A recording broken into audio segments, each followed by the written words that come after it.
नमस्कार and hello everyone. हमारे पास बेटा सीए इंटर के रिजल्ट्स आ चुके हैं। हमेशा की तरह रिजल्ट्स जो होते हैं बेटा, इट्स अ टू थिंग। कुछ बच्चों के अच्छे रिजल्ट्स आए हैं, कुछ बच्चे रह गए हैं। कहीं ना कहीं मिक्स फीलिंग हमेशा रहती है। बहुत बच्चों के मैसेजेस आए, सर बहुत अच्छे नंबर आए, 90 प्लस मार्क्स भी हमारे सब्जेक्ट्स के अंदर आए, अकाउंट्स के अंदर, एडवांस अकाउंट्स के अंदर। और काफी बच्चे हैं जिनके नंबर नहीं भी आए और वो रह गए ग्रुप्स के अंदर, बेसिकली किसी पर्टिकुलर सब्जेक्ट में रह गए, तो उनको अगली बार फिर से अपीयर करना है। बेटा ये एक हमेशा एक चीज चलती रहती है। But let me tell you, अगर मैं आपसे एक छोटी सी बस एक कोटेशन आपके साथ शेयर करूं, द ओनली फेलियर इज जब आप ये कहते हैं कि आई गिव अप। हमें अपने पास जो है गिव अप ऑब्वियसली जो है नहीं करना है, वही हमारा फेलियर है अल्टीमेटली। हमें अपने पास जो हमें एफर्ट्स है वो हमें लगाए रखने, we have to stay motivated again. हमें फिर से खड़े होना है, हमें फिर से तैयारी करनी है। देखिए जो बच्चे तो पास हो गए, obviously I congratulate them, but obviously जो मेरी जिम्मेवारी बनती है वो उन बच्चों के लिए बनती है कि जो बच्चे रह गए हैं उनके लिए भी मेरी पूरी जिम्मेवारी बनती है कि वो लोग अब अपने पास कैसे करें। And there are lot of examples कि जहां पर जो बच्चे अटेम्प्ट के अंदर रह गए because of many reasons, but अगली बार वो फिर से खड़े हुए, फिर से उन्होंने तैयारी करी, एंड ऑब्वियसली वो अगली बार बहुत अच्छे नंबरों से पास हुए। एंड कुछ तो ऐसे भी स्टूडेंट्स हैं जो पहले के टाइम पे कई बार इवन सीए फाइनल के अंदर भी ऐसा हो चुका है, बच्चे जो रह चुके थे काफी टाइम में उसके बाद इवन रैंक तक लेके आए बेटा। ऐसा कुछ भी नहीं है कि हम अगली बार पास नहीं हो सकते। इट इज जस्ट कि आप अपना मन कब बना लेते हैं अपने पास तैयारी करने का और सक्सेस को हासिल करने के लिए। हमने अपनी तैयारी फिर से शुरू कर दी। और आज मैं ये वीडियो जो है बेसिकली उसी पर्पस के लिए आप लोगों के लिए लेके आया हूं कि जहां पर हम लोग बात करेंगे कि जो लास्ट के अप्रोक्सीमेटली अगर मैं बोलूं 55 डेज तक आपके पास रह गए बिफोर योर एग्जाम्स, कि जब हमें अपने पास बेटा तैयारी करनी है, ठीक है ना। तो उसी से रिलेटेड मैं बात करूंगा। तो जैसे मैं एग्जाम्स की बात करता हूं जो हमारे पास अब मई एंड में शुरू होने हैं 20th के बाद, तो वहां पे बेटा हो सकता है कि कुछ बच्चे सिंगल ग्रुप की तैयारी कर रहे हो सकता है दोनों ग्रुप्स की हम तैयारी कर रहे हो, या तो हम बेसिकली इस एग्जाम्स में बेसिकली हम रह गए थे उस वजह से हम करने जा रहे हैं, या हमारे पास हम पहली बार करने जा रहे हैं बेसिकली, ठीक है ना। तो ये उन दोनों प्रकार के बच्चों के लिए एप्लीकेबल होगी वीडियो, जहां पे मैं आप लोगों के साथ बात करूंगा हमें कितने प्रकार कितनी बार रिवीजन करनी चाहिए, कैसे करनी चाहिए और किन किन चीजों का हमें ध्यान रखनी चाहिए रिवीजन के लिए। आई विल एडवाइज की एज ऑन डेट के हिसाब से मैं बोल रहा हूं कि सिंगल ग्रुप वालों को कम से कम अभी अगर मैं लास्ट 55 डेज की बात करूं तो 3 बार रिवीजन करने की कोशिश करनी चाहिए, और जो बोथ ग्रुप्स वाले हैं उन्हें at least 2 bar, because obviously subjects ज्यादा हो जाते हैं।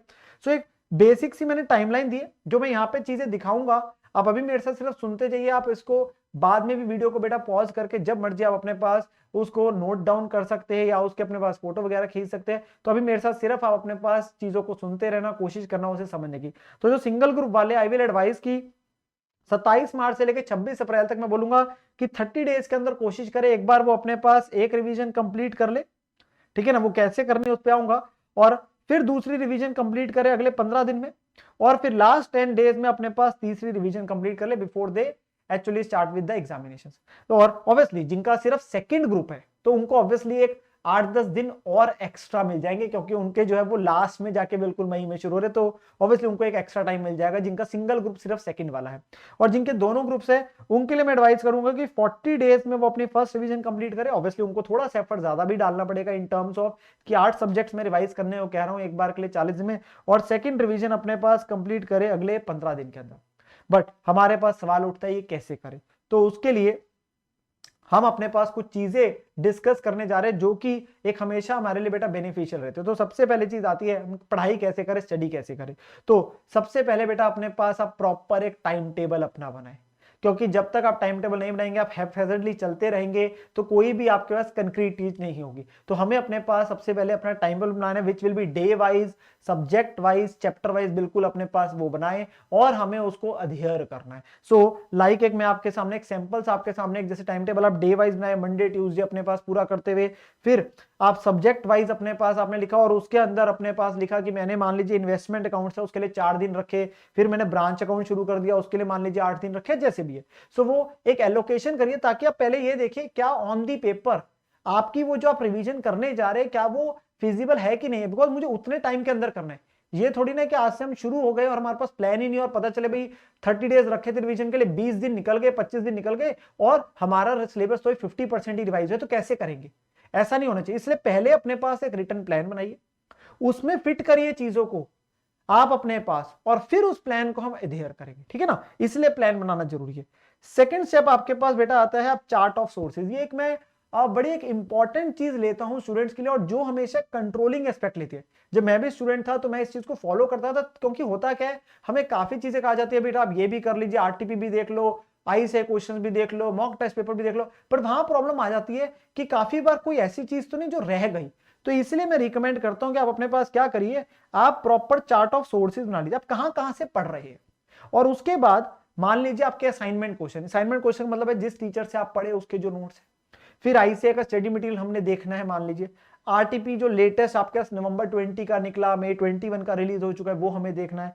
और पास्ट ईयर क्वेश्चन है, इसके अलावा मॉक टेस्ट पेपर है, जो भी है वो एक बार लिख दीजिए, और हर चैप्टर के कॉरेस्पॉन्डिंगली उसे टिक करते चलिए कि जब जब वो चीज हो जाएगी तो आपके पास ये चीज होगी। तो मान लीजिए इसके अभी पास्ट ईयर पढ़े तो यहां अभी टिक नहीं लगाया, ठीक है ना, तो पता रहेगा, हर समय कंट्रोल रहेगा आपके पास, हमेशा क्या रहेगा, एक कंट्रोल रहेगा, ठीक है ना। तो ये चीज का हमें ध्यान रखना है बेटा, काफी ऐसी चीजें जो हमारे लिए इंपॉर्टेंट है, तो वीडियो को अपने पास अंत तक जरूर सुने।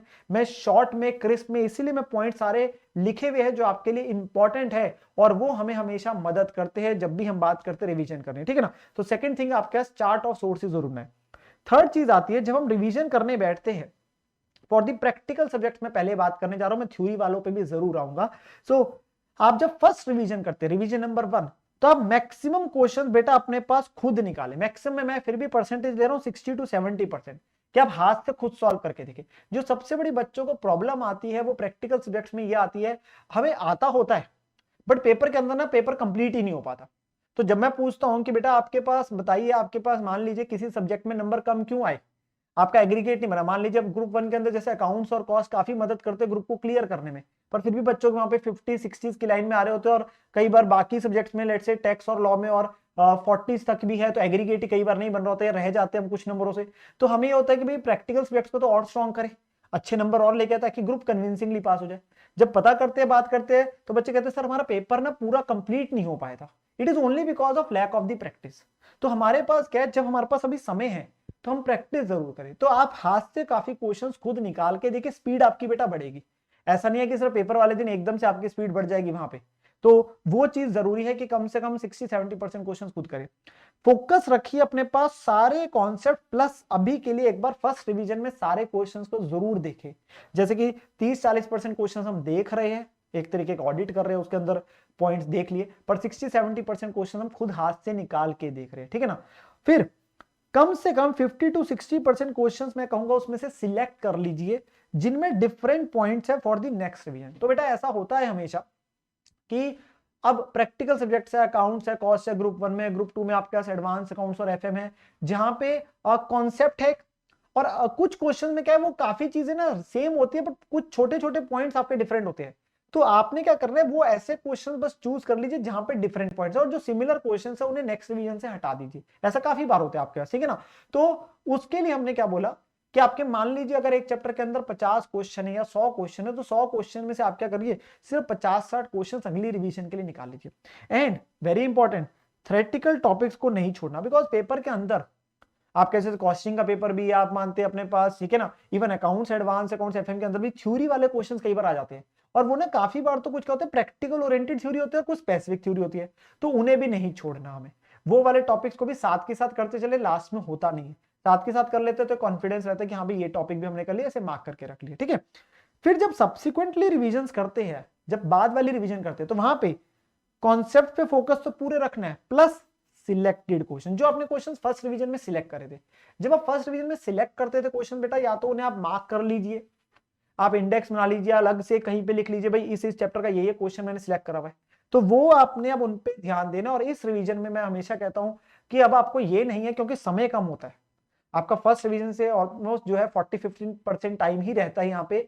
तो उस केस के अंदर हमें क्या करना होता है, हमारे को कोई जरूरत नहीं है कि हम अपने पास सारे क्वेश्चंस करें, आप कुछ क्वेश्चंस को ऑडिट करें, कुछ क्वेश्चंस को प्रैक्टिस करें, ठीक है ना। सारे क्वेश्चंस लिख के हाथ से देखने की जरूरत नहीं, 20-30% भी मैं बोलूंगा बहुत है, बाकी को तो ऑडिट। ऑडिट का मतलब है आपने क्वेश्चन देखा, आंसर में देखा, उसकी ट्रीटमेंट करी, और फिर कुछ और फ्यू क्वेश्चन सिलेक्ट करो जिसके अंदर सारे कॉन्सेप्ट है फॉर द फाइनल रिवीजन। तो मान लीजिए फर्स्ट रिवीजन में जब आप कर रहे थे 100 क्वेश्चन से, आपने उसमें से मान लीजिए 60 क्वेश्चन सिलेक्ट कर लिए थे सेकंड रिवीजन में। अब सेकंड रिवीजन से जब आप फाइनल रिवीजन में जाएंगे तो कोशिश करिए उसमें से और क्वेश्चन छांट लीजिए जो बिल्कुल डिफरेंट है जहां पे। अब ऐसा होता है काफी बार क्वेश्चन क्या होता है बेटा कि मान लीजिए जो क्वेश्चन है वो एक प्रॉपर क्वेश्चन है जिसमें 100% एक नया है। अब अगला क्वेश्चन जब आया तो उसके अंदर पिछले क्वेश्चन जैसा तो 70% हिस्सा है, 30% ही नया है। 30% डिफरेंट मतलब कुछ डिफरेंट पॉइंट है वो 30%, बाकी 70% पोर्शन बिल्कुल पिछले क्वेश्चन की तरह है। तो अब आपने उस क्वेश्चन को मार्क तो करके रखा था, बट मैं क्या एडवाइस करूंगा, आप उस क्वेश्चन के अंदर उस सिर्फ पोर्शन को जो पिछले से बस डिफरेंट है उस पर्टिकुलर पॉइंट को मार्क कर लो क्वेश्चन के अंदर, और उतने ही हिस्से का आंसर के अंदर मार्क कर लो। भाई इतना ही पॉइंट, क्योंकि बाकी तो सेम है। तो बार बार थोड़ी ना टाइम वेस्ट करना है सेम ही चीज को देखते हुए, सिर्फ उस डिफरेंट पॉइंट को विद डिफरेंट कलर या जैसे भी अंडरलाइन कर लिया, स्टार मार्क कर लिया, और उतने ही हिस्से की ट्रीटमेंट आंसर में के अंदर मार्क कर ली। ताकि क्योंकि मैं अगर सिंपली बोलूं बेटा, मेन चीज जो सीए के एग्जाम्स में आती है वो ये चीज आती है जब आप प्रिपरेशन स्टेज में है कि क्या आप जब लास्ट ईयर रिवाइज करेंगे, क्या आप 100% सिलेबस रिवाइज कर पाएंगे कि नहीं कर पाएंगे।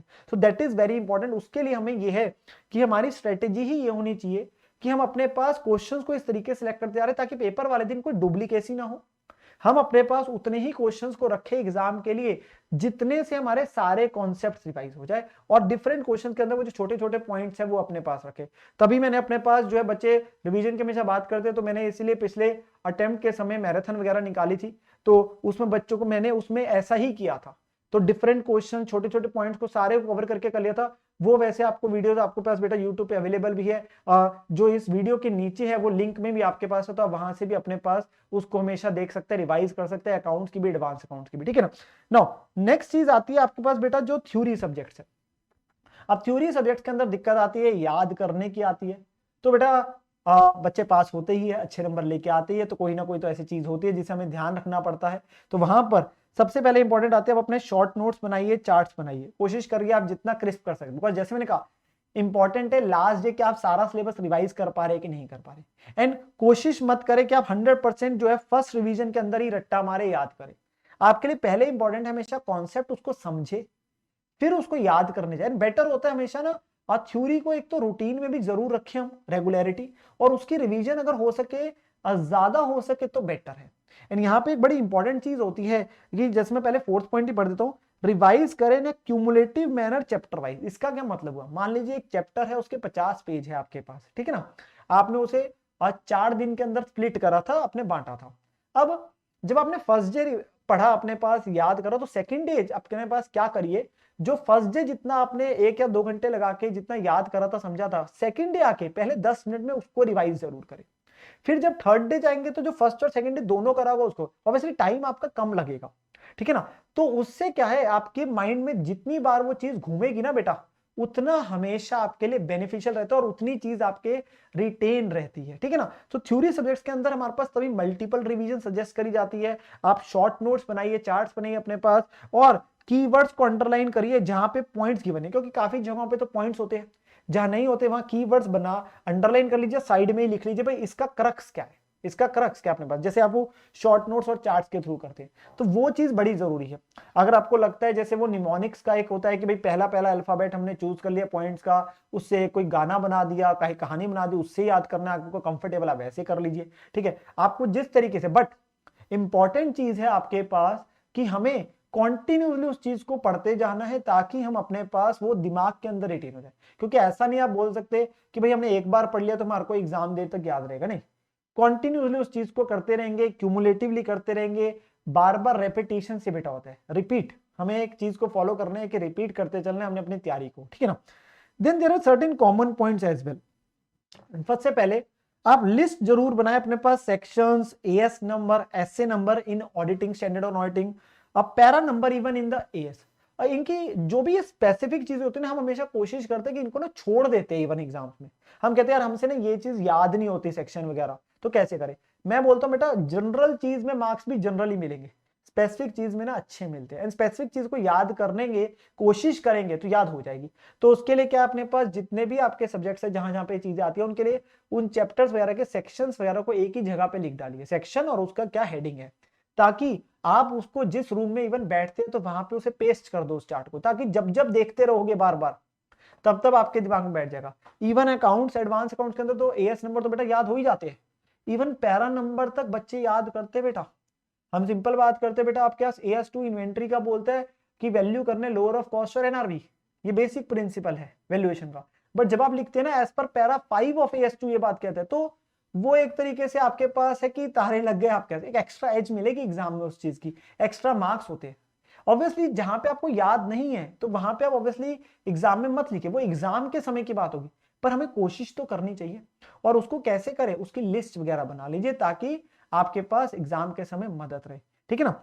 देन टेस्ट के लिए जरूर अपीयर करें टू इवेल्युएट योरसेल्फ, ये बड़ा बेटा इंपॉर्टेंट चीज है। जैसे मैंने कहा बेटा आपके पास जरूरी है हम अभी प्रैक्टिस करके जाए before appearing for our main exam, ठीक है ना। तो अब हम सारे उन टेंशन, उस एटमॉस्फेयर वगैरह के साथ जितना यूज टू हो जाएंगे उतना बेटर है। 3 घंटे के अंदर कोशिश करें फुल सिलेबस एग्जाम जो टेस्ट है वो जरूर दे। ICAI का MTP आपके पास जो आते हैं वो वाले आप दीजिए, चाहे जो टेस्ट सीरीज हम लोग बच्चों के लेते हैं जो रखी हुई ऑनलाइन आप वो लीजिए, या कहीं भी और से आप अपने पास टेस्ट सीरीज वगैरह जो है वो अपने पास जरूर ज्वाइन करें। पर आप टेस्ट जरूर दे अपने पास बेटा, अपने आप को इवेल्युएट करने के लिए स्पीड बाकी सारी चीजें आपकी यहाँ पे चेक हो जाती है, तो वो बहुत जरूरी है। ये ना सिर्फ तैयारी करते चले और अपने सीधा जाके हम बोलेंगे भाई हम तो एग्जाम में ही जाके अपने आप को इवेल्युएट करवाएंगे, नहीं बेटा नहीं। आपने अपने पास जो है सबसे इंपॉर्टेंट है, और ये इसका टेस्ट की वजह से एक इंप्रूवमेंट आप हमेशा देखेंगे कितनी ज्यादा आती है, ठीक है ना। Then very important obviously RTP mock test paper past year question, ये तो मस्ट है बेटा, हर सब्जेक्ट में करने ही करने, देखने ही देखने, और वो चार्ट ऑफ सोर्सेज आपके हमेशा इंपॉर्टेंट रहते हैं। And very important focus on the amendments. अब जैसे इनकम टैक्स वगैरह के अंदर आपके पास तो मई अटेम्प्ट में तो बेटा नया फाइनेंस एक्ट एक तरीके से एप्लीकेबल हो जाता है, तो वो ध्यान रखना है।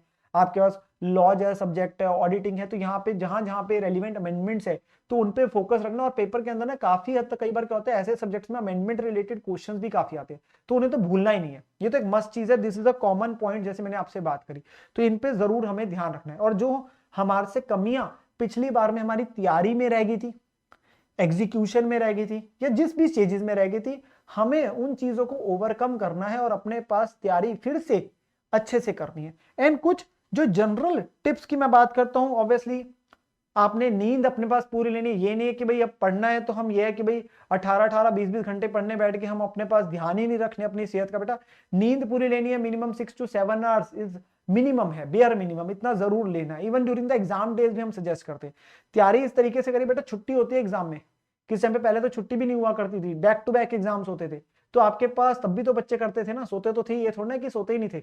तो यहाँ पे भी आपके सब तो पूरे 2 दिन का ऑलमोस्ट 2 डेज का टाइम एक तरीके से हो जाता है। तो वहां पे आपने अपना ये लेके चले कि मैंने रिवीजन के लिए मेरे पास 20 से 25 घंटे है, तो मैंने उस हिसाब से अपने पास कट डाउन करके ले आना है सिलेबस को कि मैं रिवाइज कर सकूं, ठीक है ना।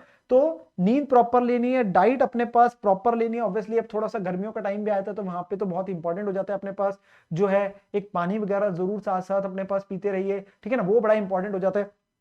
एडुकेट ब्रेक्स जरूर लीजिए अपने पास पढ़ते समय। एंड इसमें भी एक बेटर एडवाइजेबल रहता है कि जब थोड़ी सी नींद आने का और है तो प्रैक्टिकल सब्जेक्ट उठा लो। When you are totally fresh तो आप अपने पास जो है थ्योरी सब्जेक्ट को कर सकते हैं, ठीक है ना। जो बच्चे अर्ली मॉर्निंग वगैरह उठते हैं तो तैयारी करते हैं, तो उस केस के अंदर क्या आप अपने पास बेटर होता है कि इन द मॉर्निंग आप अपने पास जो है थ्योरी को पढ़ते हैं, आफ्टरनून वगैरह में अपने पास प्रैक्टिकल को कर ले, जैसे भी आपको सही लगता है। मैं ये नहीं कहूंगा कि भाई आपने सुबह ही उठना है या रात को नहीं पढ़ाई करनी, रात को सोना ही है, वो आपका शेड्यूल है। मैंने एक बस एक मोटी मोटी गाइडलाइन दी कि आप मिनिमम 6 से 7 घंटे की नींद जरूर रखें अपने पास। ब्रेक्स जरूर लेते रहे, कोशिश करिए हर 1.5 2 घंटे बाद आप 15 से 20 मिनट की जरूर ब्रेक लीजिए, ठीक है ना। चाहे वॉक पे जाइए, गाने सुनिए, मतलब थोड़ा बहुत ब्रेक टाइम होना जरूरी है ताकि आपके फिर से एनर्जेटिक हो जाते हैं, ठीक है ना, वो बहुत जरूरी है। And last but not the least, we have to stay positive and stay motivated as well. So हमें अपने पास बेटा कर्म करना है। देखो हम अपनी तरफ से तैयारी अच्छे से कर सकते हैं, बाकी तो रिजल्ट तो बाद की बात है। अभी आपका जो है फिर से एक प्रिपरेशन फेज आ गया है, टिल द टाइम एग्जाम्स नहीं होते। एग्जाम्स के समय हमें अलग चीजों का ध्यान रखना पड़ता है, उस समय वो एक अलग चीज है, और उसके बाद तो obviously we have to wait till the result. But हम अपनी तरफ से कर्म करेंगे अपना, हम अपनी तरफ से तैयारी जो है वो अच्छे से करेंगे, अपने पास उसमें कोई कमी नहीं रखेंगे। सो जो बच्चे रह भी गए थे उन्हें कुछ कमियां अपनी पता चल गई होगी कि जहां पे वो ऑब्वियसली उन्होंने कमियां करी, चाहे प्रिपरेशन फेज में चाहे एग्जीक्यूशन फेज में है, उन कमियों को ओवरकम करना है, जैसे मैंने पहले भी कहा था। और हमने इस बार अपने पास श्योरली बेटा पूरी एड़ी चोटी का जोर लगा देना है और इस बार पेपर क्लियर करके दिखाने हैं, बिकॉज हम लोग हिम्मत नहीं हारेंगे और हम लोग अपने पास सीए बनकर दिखाएंगे। So only with this keywords मैं अपने पास इस वीडियो को एंड करूंगा students. So take care and bye bye.